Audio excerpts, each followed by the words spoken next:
My friends, let's start. 4-band resistor, how to get the value. Let's go!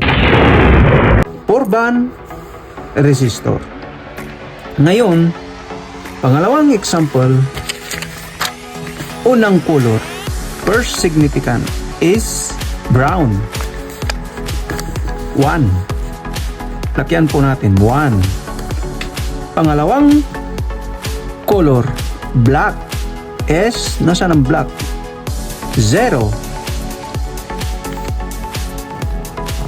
0. Ang pangatlo ay red. Ito po ang red. Pangatlo, red, 100. Multiplier po. Kaya lagyan natin ng times 100. Ang sagot po niyan ay 1,000 ohms. Yan. Ito pong gold na kulay ay tolerance. Yan po, gold tolerance. Plus, minus 5%. Yan po.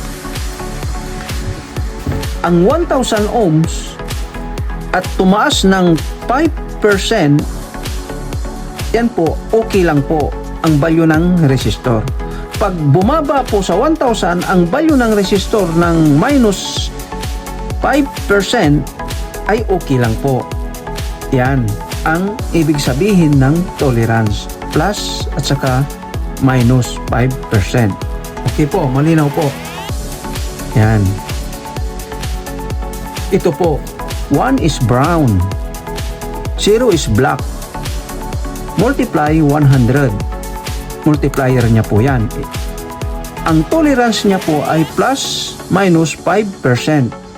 Resistance, ang sagot po niya, ang resistance niya, ang value niya po ay 1,000 ohms. Ang tolerance niya ay plus minus 5%. Okay.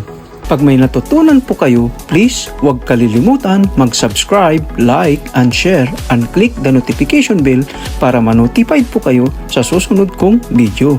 Thank you, and God bless us.